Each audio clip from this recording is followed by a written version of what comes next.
Et je me suis retrouvé face à la reine d'Angleterre avec mes verres en disant « Mum », parce qu'il faut l'appeler maman, « Mum, would you like a glass of champagne ?» J'étais certain que j'étais mauvais. Puis j'avais accepté que j'étais mauvais, et puis j'allais vivre quand même, et puis c'était pas grave. Je me suis retrouvé faire un drôle de travail, que je me suis retrouvé comme le valet de pied du duc de Westminster, dans son château. Qu'attendent les enfants de nos clients?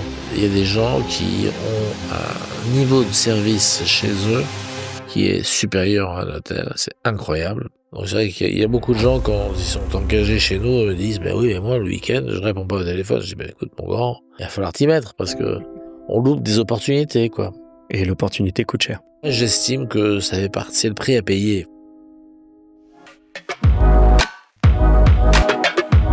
Bienvenue dans Let's Talk About You, le podcast qui part à la rencontre des hommes et des femmes qui influencent la trajectoire d'entreprises renommées. Nous connaissons leur société, mais nous ne connaissons pas leur nom. Nous utilisons leurs services, nous consommons leurs produits. Ils prennent des décisions qui influencent nos vies. Mais qui sont-ils? Nous allons le découvrir ensemble. Je suis Homéric Dessart, entrepreneur, auteur et podcasteur. À travers ces échanges, je souhaite mettre en avant la personnalité de celles et ceux qui ont tant à nous raconter. Toutes les 2 semaines, retrouvez un nouvel épisode sur votre plateforme favorite. Pour les recevoir directement, je vous invite dès à présent à vous abonner. Très bonne écoute!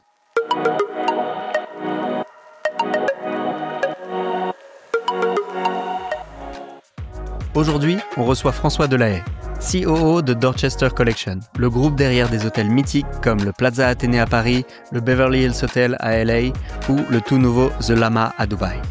François a construit l'intégralité de sa carrière dans les coulisses du luxe avec une obsession, l'excellence du service sans jamais perdre de vue l'humain. C'est un homme de terrain, à l'élégance discrète mais au radar affûté. Il pilote 10 palaces avec le souci du détail et la conviction que le service, le vrai, commence là où les standards s'arrêtent.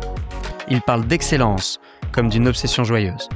Leadership, transmission, vision internationale et toujours cette question, comment rester mythique sans devenir muséal?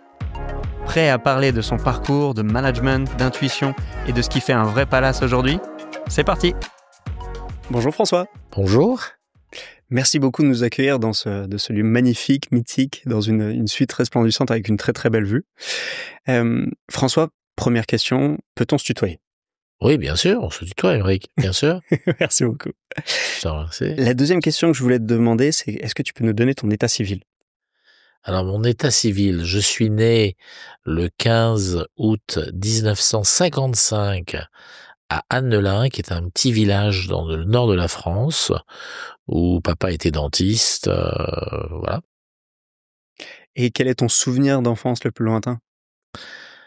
Alors, mon souvenir d'enfance le plus lointain, je crois que c'est un voyage dans lequel papa nous avait emmenés avec sa 404 break en Italie, et il est arrivé à Venise, s'est garé dans un grand parking à l'extérieur de Venise.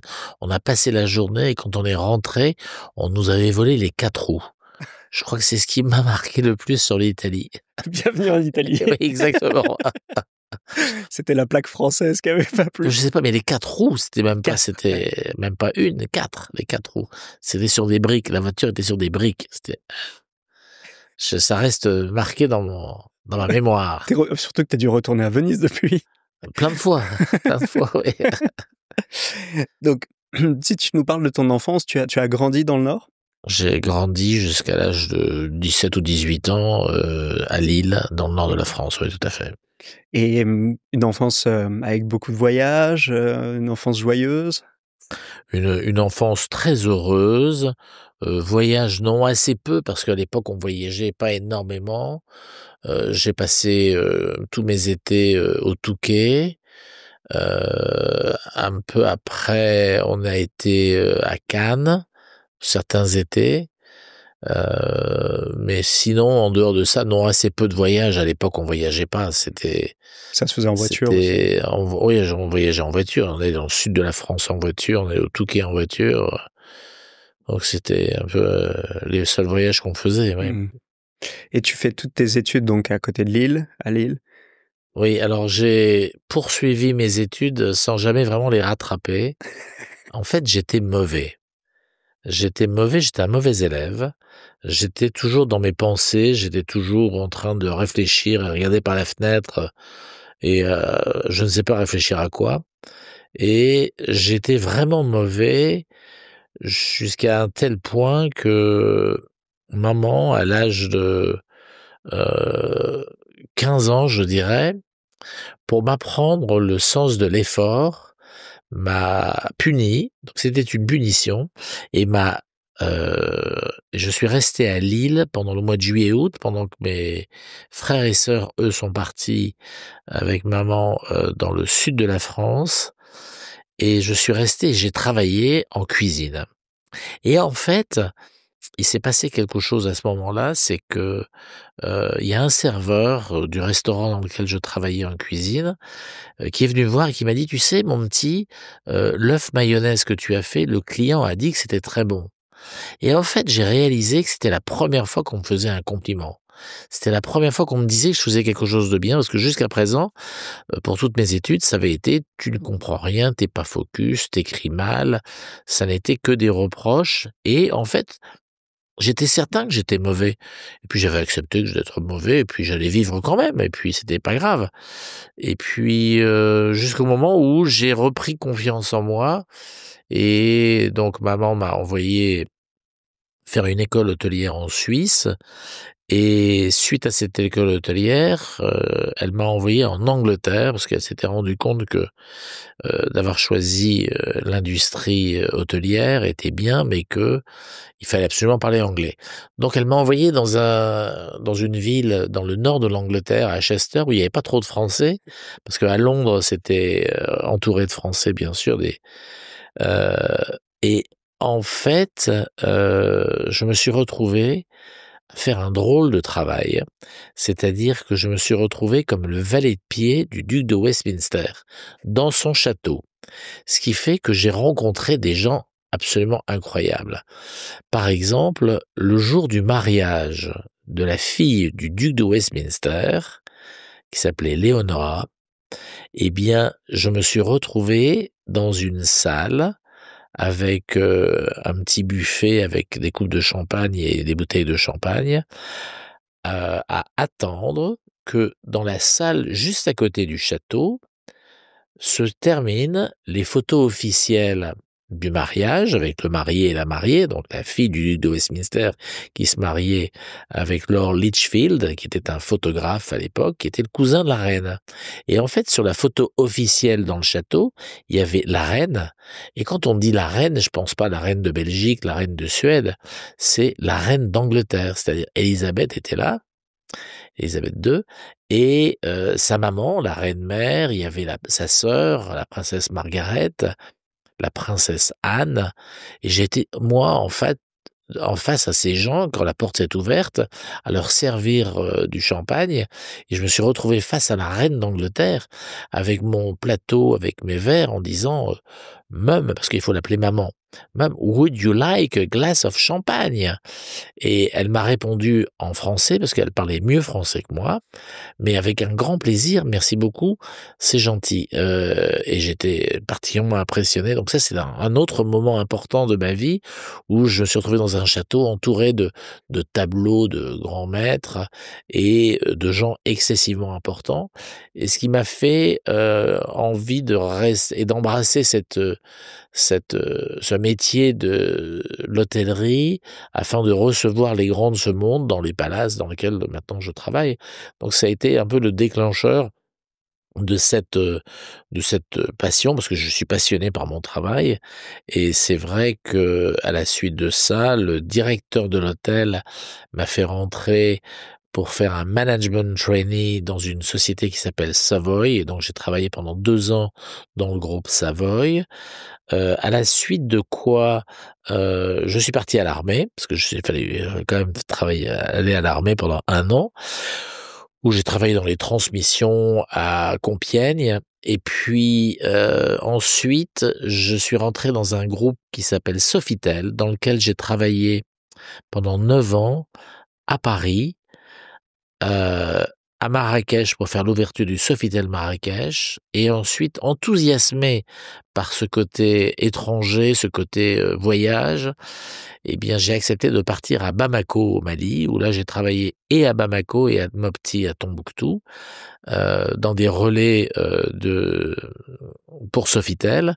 Et à l'époque, ça m'a permis justement de me retrouver à 25 ans responsable d'hébergement. Donc, c'était la bonne façon pour moi de monter rapidement dans les échelles, dans l'échelle professionnelle. Donc, ça, c'était vraiment très bien.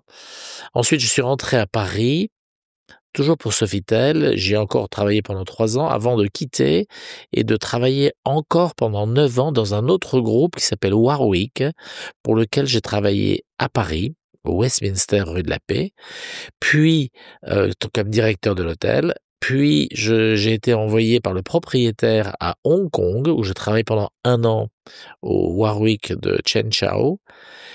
Et ensuite, j'ai été nommé toujours par ce même monsieur Dick Chu, à New York, où j'ai travaillé pendant 2 ans, au Warwick, en 54 and 6, comme resident manager. Donc c'est vrai que ça m'a permis de voyager, de faire des voyages extraordinaires. Je me suis marié entre-temps et on était avec mon épouse et ma fille à New York quand ma fille avait 2 ans. Ensuite, pour des raisons de sécurité, parce qu'à l'époque, New York n'était pas aussi sûr qu'il ne l'est maintenant, nous sommes rentrés en France je suis rentré comme directeur du Warwick, rue de Berry, où j'ai retravaillé encore pendant 2 ans, avant de les quitter et de rentrer dans un groupe qui s'appelle la Compagnie Générale des Eaux. Et de la Compagnie Générale des Eaux, à l'époque, ouvrait une chaîne d'hôtels qui s'appelait Demeure, qui étaient des hôtels dans différentes villes en Angleterre, en Suisse et en France, dans lesquels il y avait des grands chefs. Et à l'époque, on a travaillé avec Joël Robuchon. Donc je suis rentré en 91 comme directeur du parc, d'abord avec Joël Robuchon, qui ensuite a décidé en 95 de partir en retraite et a été remplacé par Alain Ducasse. Donc je travaillais avec Alain Ducasse jusqu'en 99 et en 99 j'ai été nommé comme responsable du Plaza Athénée. Avec lequel d'ailleurs je suis parti, j'ai emmené Alain Ducasse dans mes bagages en 99 et en 2006, le Brunei, qui est propriétaire de cet hôtel, a décidé de me confier la responsabilité des opérations pour une petite chaîne d'hôtels qui comprend 2 hôtels en Californie, qui sont le Bel Air et le Beverly Hills, 3 hôtels en Angleterre, qui sont le Dorchester, qui est notre flagship pour la Dorchester Collection, 45 Park Lane et Coworth Park, 2 hôtels à Paris, le Meurice et le Plaza Athénée, un hôtel à Milan, le Principe di Savoie, un hôtel à Rome, l'Eden, et nous avons ouvert l'année dernière à Dubaï, le Lana, et nous travaillons sur un projet actuellement sur Tokyo pour ouvrir en 2028 notre 11e hôtel qui va être en conjonction avec Mitsubishi, un grand projet très excitant. Donc voilà un petit peu pour la revue de ma carrière, Émeric. Déjà, félicitations, c'est passionnant. Tu imaginais pas le petit garçon que tu étais à l'époque? Ah non, vraiment pas. Non, je pense que j'ai eu de la chance. Je pense que dans la vie, il faut de la chance. Je pense que j'ai accepté aussi de partir à l'étranger, même marié ou même pas marié avant. Et c'est vrai que de prendre la décision de partir à Bamako pendant 2 ans, c'était une décision courageuse et qui m'a permis justement d'avoir un titre et des responsabilités que personne ne voulait, parce que personne ne voulait aller là-bas. Donc c'est vrai que c'était pour moi la solution de facilité. Ouais. Mais il n'y a pas de step back, c'est forward. Non. Et puis en plus, une fois qu'on est parti, on assume et le travail fait l'homme. Après, moi, quand je sais que je suis arrivé ici au Plaza Athénée en 99, je pensais pas du tout être en mesure de prendre la direction de ce palace. Et puis finalement, ça s'est plutôt bien passé. Et 25 ans après, je suis toujours dans ce palace et je m'occupe d'autres hôtels aussi. Donc c'est aussi la fonction qui crée l'homme aussi et qui permet de prendre un peu d'épaule et qui, au fur et à mesure des problèmes, apprend et bon, fait face et voilà, T'as le sentiment de continuer à apprendre aujourd'hui? toujours. Ah mais jour après jour. Ah mais jour après jour, on apprend toujours. Assez souvent à ses dépens d'ailleurs.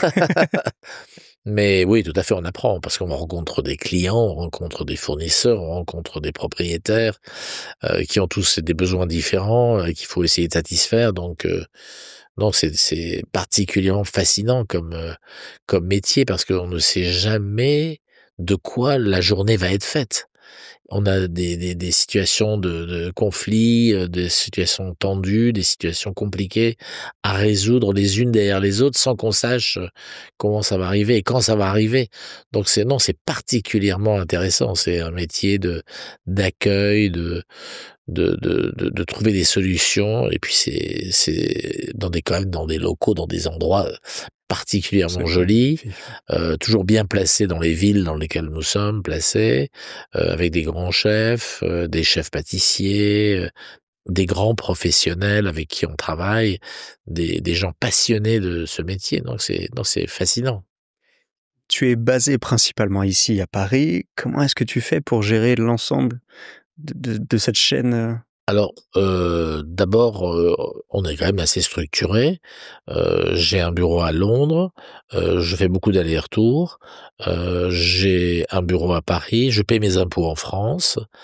Heu et j'ai surtout des grands professionnels dans chacun des hôtels. J'ai des directeurs généraux dans chacun des hôtels, avec qui je corresponds et avec qui, on fait avancer, ces hôtels, dans l'excellence dans laquelle elles se sont spécialisées. Mmh. Ils ont eux aussi leur fait d'armes individuel et Bien collectif. sûr, moi j'ai des directeurs généraux d'hôtels qui ont 25 ans, 35 ans de Mmh. maison, qui connaissent particulièrement bien le sujet et qui sont reconnus dans leur ville comme de grands hôteliers et qui s'occupent particulièrement bien des hôtels qu'on leur confie. Ça fait 25 ans que tu es au Plaza. Mmh. Oui. Question très générique, mais comment est-ce qu'il a évolué cet hôtel? Alors, le monde évolue, hein, on change sans arrêt. Lorsque je suis arrivé ici, en 99, on était en train de faire des travaux. Mon prédécesseur avait commencé des travaux à l'époque qui étaient pas finis. Donc il a fallu finir les travaux, et puis, tous les 5 à 7 ans, il faut réentreprendre des travaux. Un hôtel, ça vieillit très vite parce qu'il y a une utilisation extensive qui est faite. Donc les salles de bain sont à refaire, les peintures sont à refaire, les moquettes à changer. Donc on a sans arrêt au niveau du produit des évolutions à faire. Pareil au niveau des hommes, les hommes changent. Alain Ducasse est parti, on a fait venir Jean Imbert. On a des professionnels également dans d'autres départements comme la pâtisserie, le bar, la conciergerie, où nous avons des grands professionnels qui nous rejoignent pour des périodes en général assez longues. On a une fidélité. Je n'ai pas le nombre de gens qui ont plus de 60, qui ont plus de 20 ans d'ancienneté, mais je crois que c'est 60 personnes dans l'entreprise qui ont plus de 20 ans d'ancienneté. Donc c'est assez intéressant de voir cette fidélité, aux clients, cette fidélité à l'hôtel de ces, grands professionnels. Mmh. Il y a combien de personnes qui travaillent aujourd'hui au Alors Plaza? nous avons 600 employés pour 208 chambres. Au C'est un Plaza ratio Athénée, très intéressant. nous avons, 450 employés au Meurice pour 160 chambres, et en tout, on a 4000 employés pour les 11 hôtels que nous avons. C'est un ratio qui est très impressionnant. Bah, c'est un ratio important parce que c'est en rapport avec les prix qui sont pratiqués. On a en moyenne 3 employés par chambre. Ça dépend surtout du nombre de restaurants. Le Plaza Athénée a 5 restaurants, 2 bars, donc forcément, ça demande du personnel, oui. Bien sûr. Et surtout, nous sommes ouverts 7 jours sur 7, 365 jours par an, donc ça nécessite des équipes qui se suivent les unes derrière les autres. Jour et nuit, vous avez des cuisiniers, des concierges, des employés un peu partout. Et historiquement, tu avais une clientèle qui était plutôt nationale ou qui a toujours été internationale? Et comment est-ce que tu l'as vu évoluer, cette clientèle, justement? Alors, la clientèle a bien sûr évolué en fonction de la situation géopolitique mondiale. Nous avions 9% de nos clients, il y a quelques années qui étaient russes. On n'en a plus du tout. On a assez peu de Chinois. On en avait 4%. Ça s'est un peu raidi, donc c'est tombé complètement pendant le Covid et ils ne sont pas revenus. Par contre, les Américains sont toujours présents et sont toujours très présents. Les Français, non, pas du tout. Parce que aussitôt que les Français ont un peu d'argent quand ils habitent soit à l'étranger, soit en France, ils achètent un appartement à Paris. C'est un des placements les plus intéressants qui puisse exister. Donc, acheter un appartement à Paris fait que on descend pas à l'hôtel quand on vient, donc on séjourne chez soi. Donc, voilà un petit peu le segment. On a, je dirais, donc 45% de clients américains, on a 12% d'anglais, on a 16% d'Amérique du Sud, principalement le Brésil et Mexique, 12% du Moyen-Orient. On a un peu d'Europe diverse, un peu de Suisse, un peu d'Italie, d'Espagne, Asie du Sud-Est aussi. Donc c'est un petit peu notre segment de clientèle, mais on a assez peu de clients français pour répondre à la question. À quoi ressemble une de tes journées type?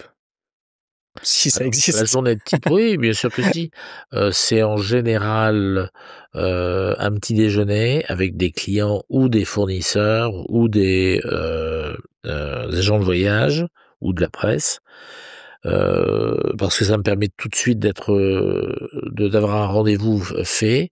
Ensuite, vers 9h15, un briefing avec les équipes qui dure jusque 10h, 10h30, suivi par des réunions.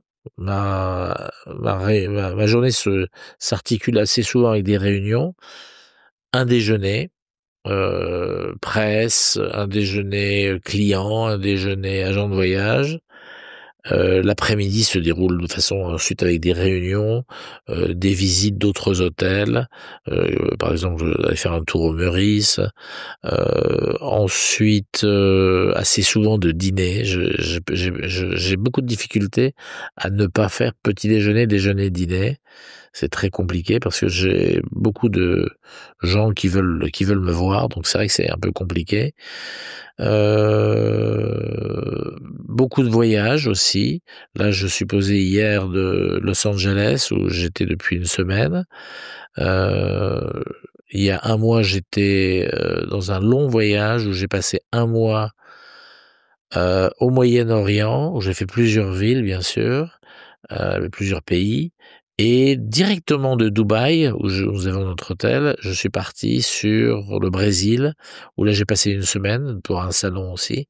Donc beaucoup de voyages de représentation, beaucoup de voyages également de promotion, pour la promotion de l'hôtel, au niveau des différents réseaux de distribution. De la presse également, pour expliquer les nouveaux hôtels, les nouvelles rénovations qu'il y a dans chacun de ces hôtels. Et puis ce qui s'y passe aussi, des changements de chefs, des changements de directeurs, des changements de différentes choses qui peuvent arriver dans la vie d'un hôtel. Tu habites à l'hôtel ou tu habites Alors je n'habite pas dans l'hôtel, j'habite au Trocadéro, mais j'ai vécu pendant 13 ans dans l'hôtel. Qui était quand même très pratique, qui permet de monter et descendre chez soi assez souvent et qui permet de voir sa famille. Parce que c'est vrai que dans l'hôtellerie, on peut être appelé à saluer un client au restaurant, de boire un pot au bar avec un client. On a un rôle de représentation qui est important. Donc on est assez souvent sur le terrain, vraiment voir ce qui s'y passe. Et donc là, le fait que vous ayez ta fille est grande maintenant. Ma Mais fille est très grande, elle a 38 ans. C'est une grande fille, absolument. Elle attend son 3e enfant. Donc je vais félicitations. être grand-père pour la 3e fois. Bon, ils viendront me voir pour le petit déjeuner. Omelette blanche. Oui, pas vraiment, ils viennent pas souvent, non. Non, ils viennent pas souvent, non. C'est quoi la suite pour toi? C'est le nouveau challenge, où est-ce que tu vas le chercher? Le nouveau challenge pour moi, c'est d'essayer justement de réfléchir à ce qu'attendent de plus en plus les nouvelles générations de clients. Par exemple, auparavant, les clients s'habillaient beaucoup, étaient toujours comme je suis avec un costume, une cravate. Maintenant, c'est fini. Nous avons arrêté d'obliger les gens à venir après le Covid. Ça s'est complètement libéré. De demander de mettre une veste au restaurant. On peut pas demander aux clients de mettre une veste au restaurant, là, c'est fini. Parce que on voit un changement sans arrêt. Les gens sont beaucoup plus relax et ne s'obligent pas à avoir une cravate ou un costume. Donc on le voit un petit peu avec la clientèle qui se détend de plus en plus. Mais on le voit dans les avions aussi, hein. Oui. On le voit aussi dans les opéras, on le voit aussi dans la rue, hein. Les gens s'habillent de moins en moins, principalement en France, parce que aux États-Unis, en Angleterre, en Allemagne, dans tous les autres pays d'Europe, par exemple, beaucoup de gens s'habillent encore en smoking. Enfin, en France, c'est excessivement rare de voir quelqu'un s'habiller en smoking. Donc c'est un peu compliqué d'avoir des gens qui s'habillent, qui sont un peu sur leur 31. Dans ma responsabilité aussi, c'est de réfléchir un petit peu donc à ce changement de clientèle et à savoir un peu ce qu'attendent cette nouvelle clientèle. Qu'attendent les enfants de nos clients? Parce qu'en fait, en vieillissant, on s'est rendu compte que les clients vieillissaient aussi, donc il faut réfléchir à leurs enfants. Et les enfants ne mangent pas forcément ce que mangent les parents. On le voit avec les tendances sur l'Asie, la cuisine japonaise ou la cuisine asiatique en général, qui plaît beaucoup à nos enfants. Des plats un peu régressifs. Moi, j'ai vu depuis 20 ans le succès des coquillettes au jambon, qui est un plat très régressif. Et c'est devenu un classique un peu dans nos cuisines. C'est les gens, lorsqu'il y a des problèmes de géopolitique, comme il y en a actuellement avec les diverses guerres qui commencent, j'ai l'impression se réfugient dans des plats que leur grand-mère faisait, dans les plats que leur maman faisait pour essayer d'avoir un réconfort, en tout cas au niveau de leur fourchette et au niveau de leurs assiettes, un réconfort sur des plats de réconfort. Oui. Et ça, je l'ai observé aussi, on le voit, donc les les cartes changent en fonction de ça. Pareil pour les desserts. Les desserts, quelquefois, on a des tendances des desserts avec du carambar, des desserts avec du marshmallow. Donc les gens reviennent après avoir été un peu dans ce que j'appelle le chichi pompon avec des petites fleurs, reviennent à des normes un peu plus réconfortantes. La consommation d'alcool aussi, qui change un peu, qui se dirige de plus en plus vers des vins sans alcool, des bières sans alcool, c'est un peu surprenant, mais c'est une vague qu'on note, intéressante d'ailleurs. Non, il faut toujours être observé un petit peu, voyager, voir un peu ce qui se passe ailleurs aussi. J'ai la chance de voyager et de voir un petit peu quelles sont les tendances dans les autres pays. Mais on le voit aussi dans les restaurants. Enfin, en France, il y a des grands restaurants qui sont tombés à l'oubli et qui ensuite ont été réveillés avec de grosses rénovations. Je pense à Maxime, je pense à la Tour d'Argent, je pense à des restaurants, des grands classiques aussi. parce que il y a des vagues qui se passent. On voit Paris Society qui a créé ces chaînes de Gigi, de Loulou, de toutes ces chaînes de restaurants qui prennent la clientèle des autres restaurants qui sont un peu tombés en désuétude. Donc c'est un petit peu ça, ouais. Quand tu vas à l'étranger, bon, tu viens parce que pour raison professionnelle, mais au niveau de la clientèle, comment est-ce que tu vas sourcer? Comment est-ce que tu viens t'imprégner de... Alors d'abord, quand on voyage à l'étranger, on y va pour 3 raisons. D'abord pour rencontrer les clients existants, pour les remercier, leur expliquer quels sont les changements, de voir la presse et de l'expliquer les changements, et de voir les agents de voyage et d'expliquer les changements. Mais à chaque fois, ça passe par des déjeuners, petits déjeuners, dîners, et donc des moments social, enfin où on parle un peu avec les gens. Donc dans ces moments sociaux, c'est là où on voit ce qu'ils mangent d'abord, ce qu'ils boivent, mais également d'où ils viennent, ce qu'ils ont fait, où ils ont été en vacances, où ils ont été, dans quelle destination. Et là, on voit un petit peu, et on leur pose des questions, bien sûr, en leur disant: «Mais alors, qu'est-ce que vous avez mangé? Qu'est-ce que vous avez bu? Qu'est-ce que vous avez fait? Et vous faites quoi? Et vous y allez en bateau, vous y allez en avion, vous allez…» Et en parlant avec eux, on arrive à voir un petit peu quelles sont les tendances d'évolution des marchés. Et puis, c'est toujours la même discussion, c'est: vous avez des enfants, alors vous faites quoi? Vous allez où en vacances avec vos enfants? Et c'est ça, et c'est là, bah oui, moi je vais à Mykonos, non, moi je vais à Ibiza, je vais là. Et là, vous voyez un peu où sont les tendances, et vous voyez un petit peu où sont les gens et Chez ce qui qu'ils ils vont vont. faire, chez qui ils vont. Et puis, on a aussi la chance dans plein de pays, que ce soit au Brésil, au Mexique, ou aux États-Unis, ou au Moyen-Orient, c'est d'être invité chez les gens.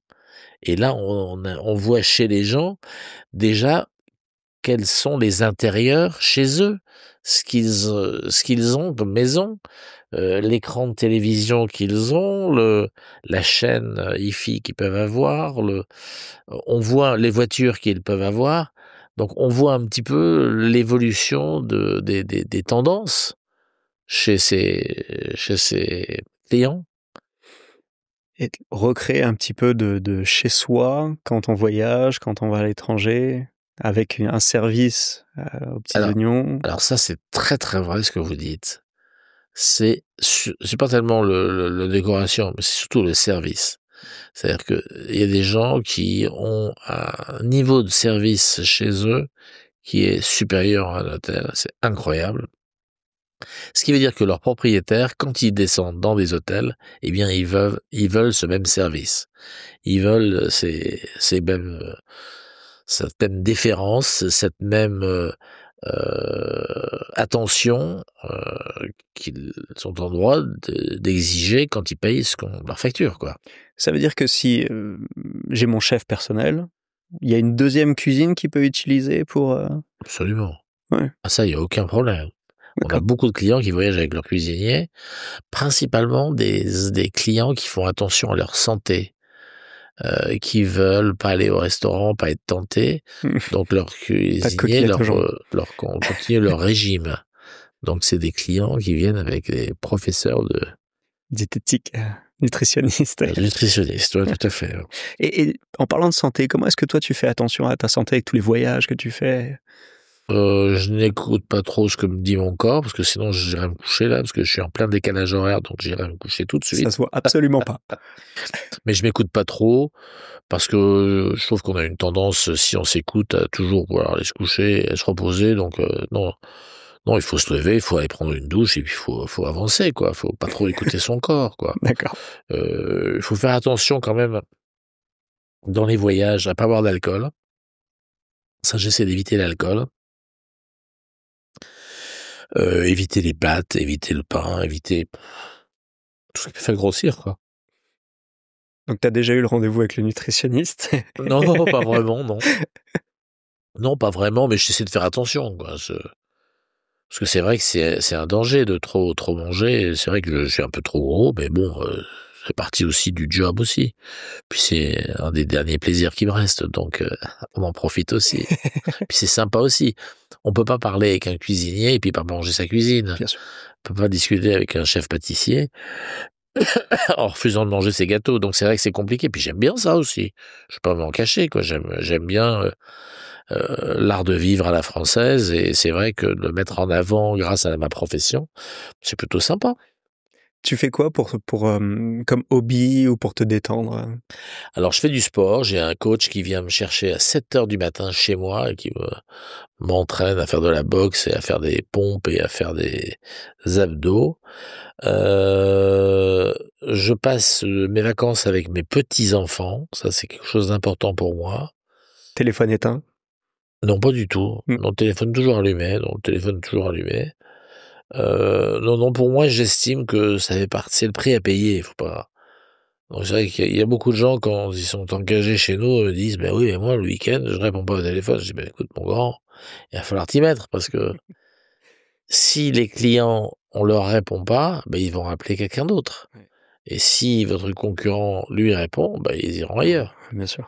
Donc si on n'est pas avec son téléphone ouvert, on loupe des opportunités, quoi». Et l'opportunité coûte cher. Ah bah, l'opportunité, elle peut coûter votre positionnement dans la hiérarchie, des hôtels de la ville. C'est quoi le classement de référence d'ailleurs pour les hôtels? Il y en a un officiel? Bah, tout le monde s'en occupe un peu, le gouvernement s'en occupe un peu avec, la classification, de 0 à 5 étoiles plus les palaces. Le Michelin s'en occupe aussi, et chaque pays, a dressé sa propre catégorie de classification. Donc il y a plein de gens, il y a plein de guides, il y a plein de critiques, il y a des influenceurs, enfin maintenant c'est très vaste. Et le choix pour tous les hôtels qui peut exister ont été repris également dans les réseaux sociaux, dans les TripAdvisor, Ouais, chez partout. Google, partout. Enfin, vous avez des classifications, vous avez ça vous demande quel est le meilleur hôtel au monde, quel est c'est sans arrêt. Et donc le Plaza, par exemple, est sur On est sur la Booking ou... liste, on est sur Booking, Ouais, on est d'accord. bien évidemment partout. Vous êtes là où... On est obligé d'être présent dans les réseaux de distribution. Parce que il y a toujours un pays, moi je sais qu'on a récupéré des clients qui viennent de pays, je savais même pas que ça existait. Tadjikistan, Volvodine. c'est incroyable, et ces gens-là passent par Google pour choisir leurs hôtels. Donc Mhm. si vous n'y êtes pas, vous perdez là aussi une occasion d'être présent, quoi. Et c'est pas une question de moyens, c'est une question de visibilité finalement. Absolument. Mm. Et de réputation. De réputation. On est aussi dans l'excellence, dans la compétitivité. Donc c'est vrai qu'il y a une compétitivité entre tous les hôtels dans chaque ville pour être le mieux-disant, pour être le mieux-disant en termes de tarifs, le mieux-disant en termes de service, le mieux-disant en termes d'excellence. Ouais. J'ai une dernière question avant qu'on passe à la suite. Attends, j'en ai deux. Il y a peu de temps, il y a eu Vivatech. On parle d'IA tous les jours dans tous les types de journaux.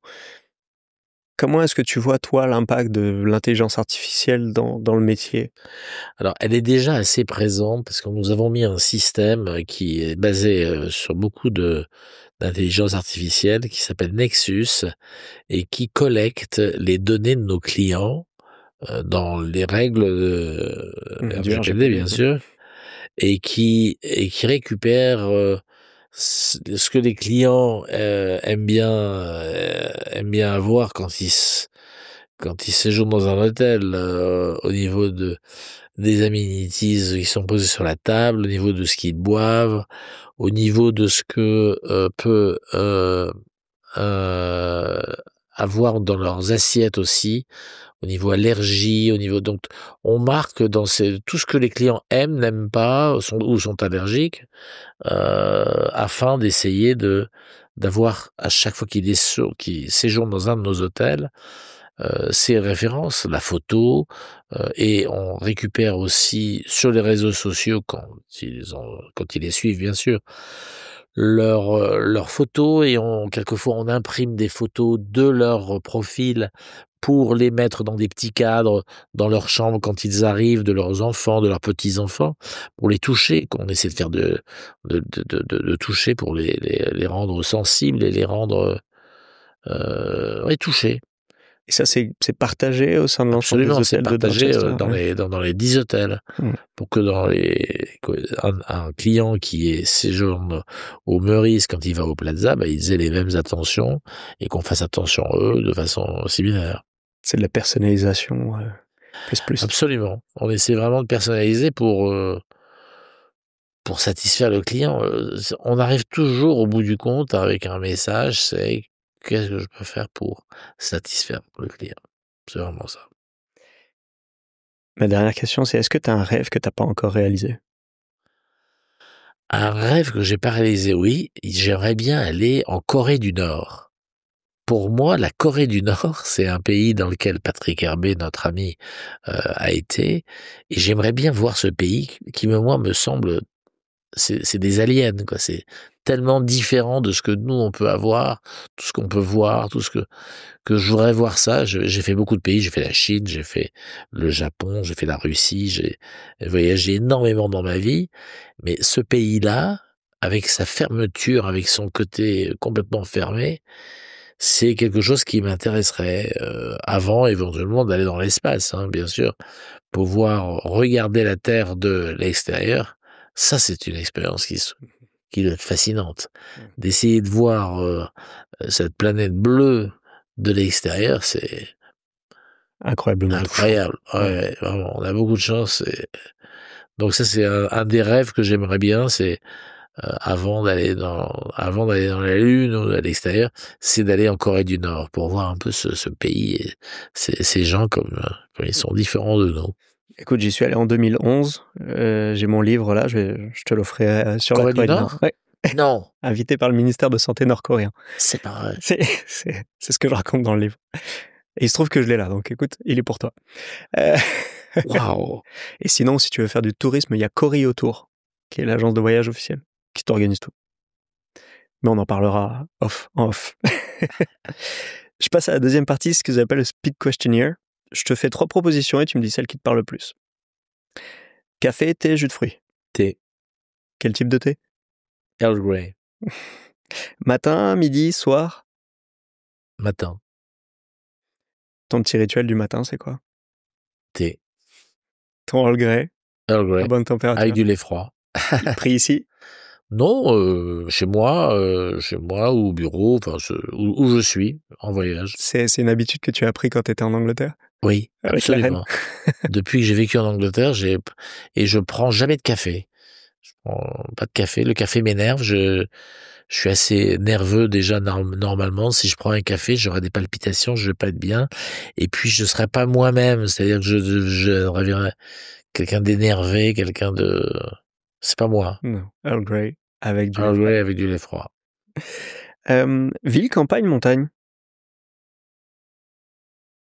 Ville. Je suis un city boy. Ville. Alors attention, la prochaine est compliquée dans ce cas-là.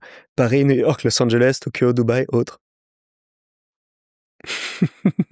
Tokyo, New York, Paris, Shanghai?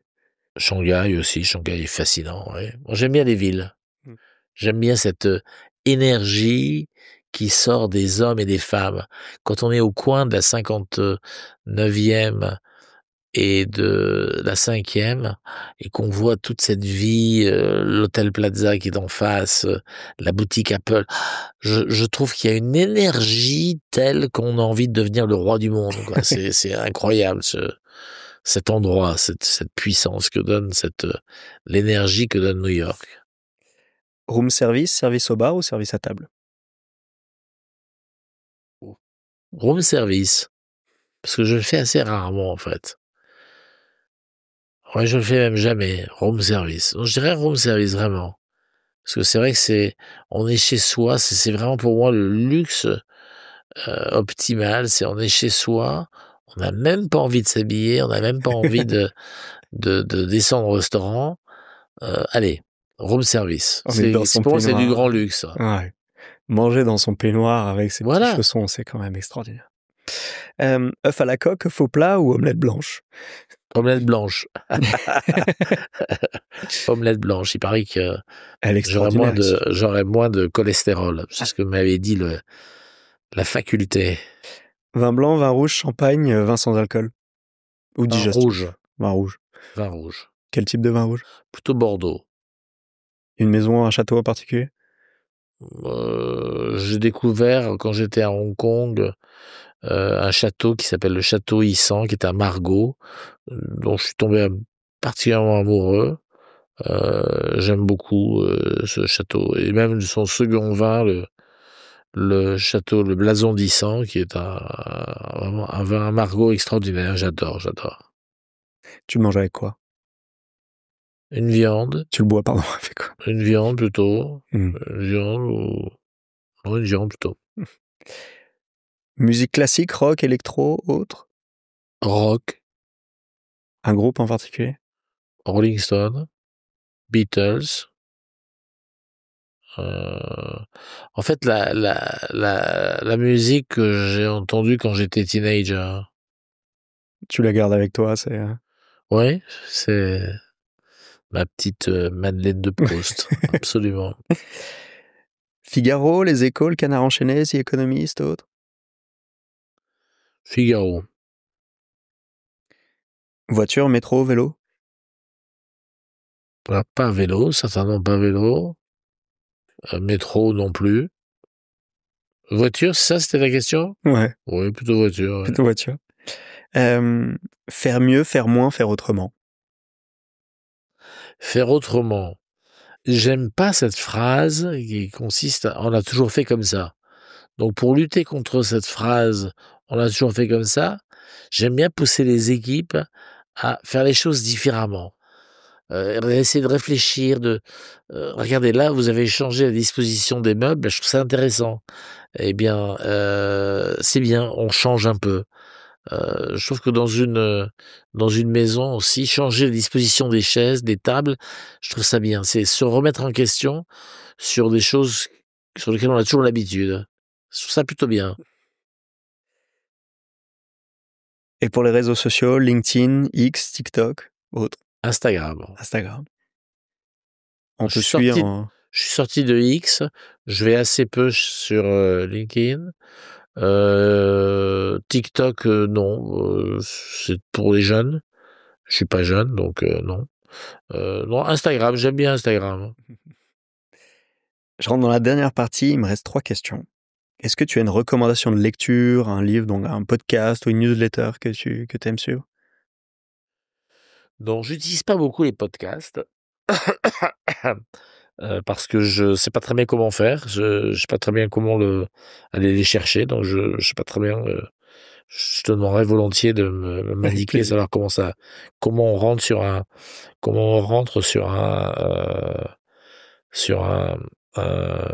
podcast. Je sais pas très bien. Et puis en plus voir de quoi il parle. Un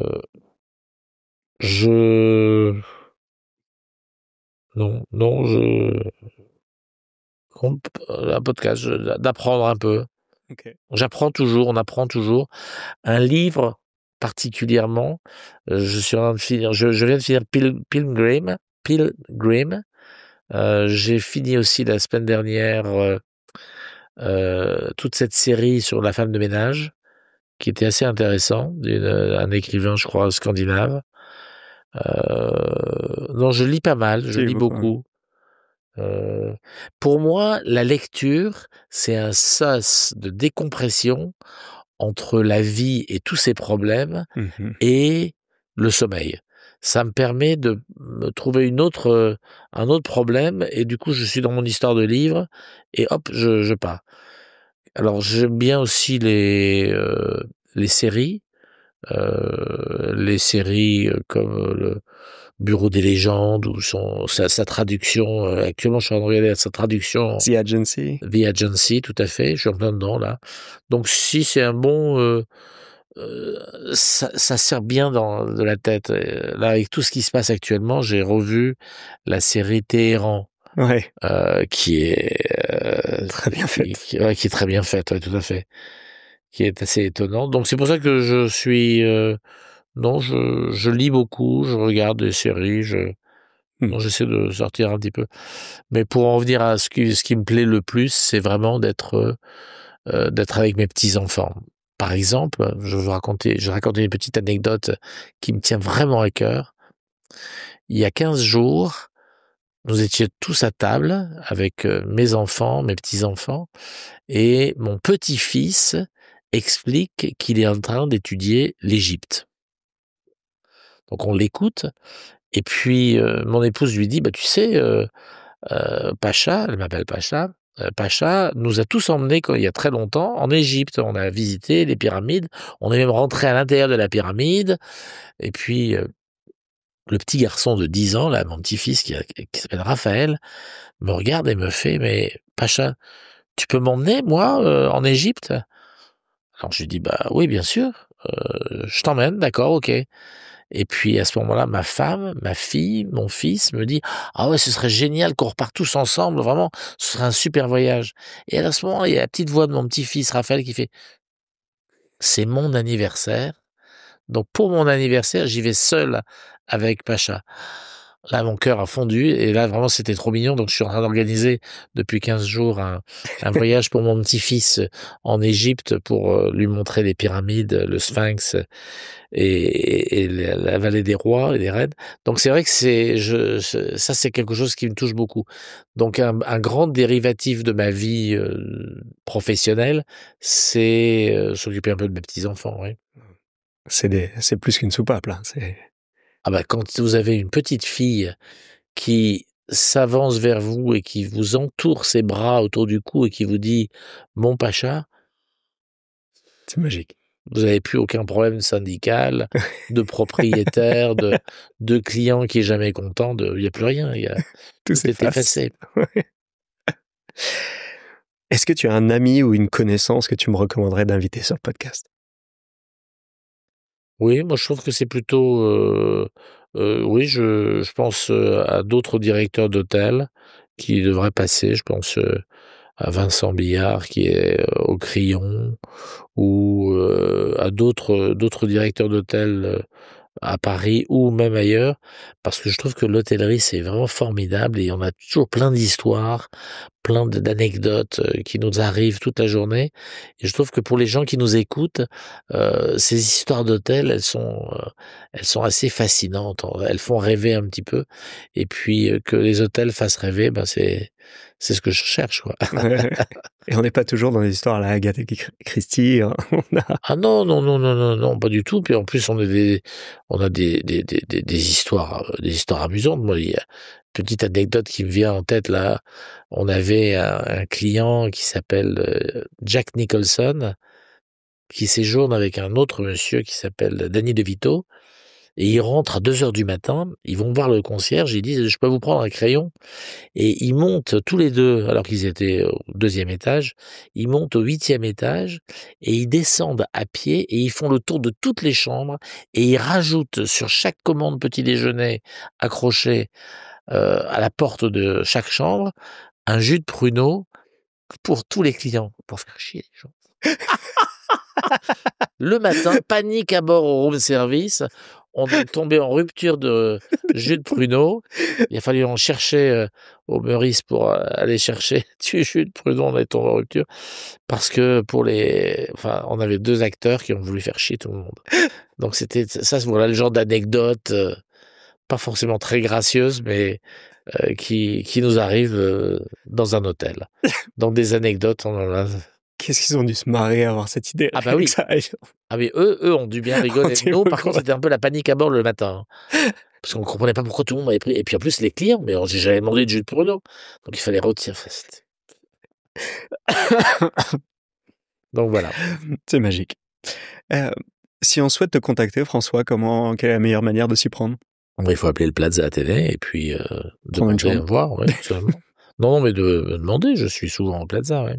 C'est vrai.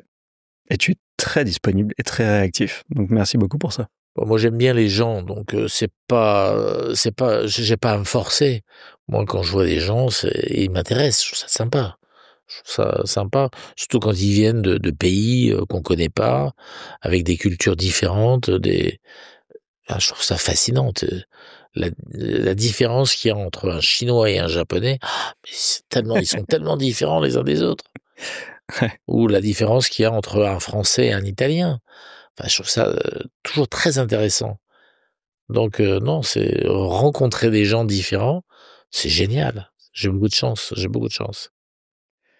C'est nous qui avons eu beaucoup de chance d'avoir ce moment avec toi. Un grand merci, François. Je t'en prie. C'était passionnant et c'est vrai que tu es dans une industrie qui est très challengée, mais qui est incroyablement intrigante, inspirante et motivante.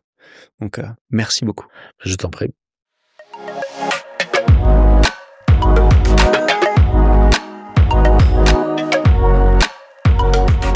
Merci de nous avoir accordé votre attention et j'espère que cet échange vous a plu.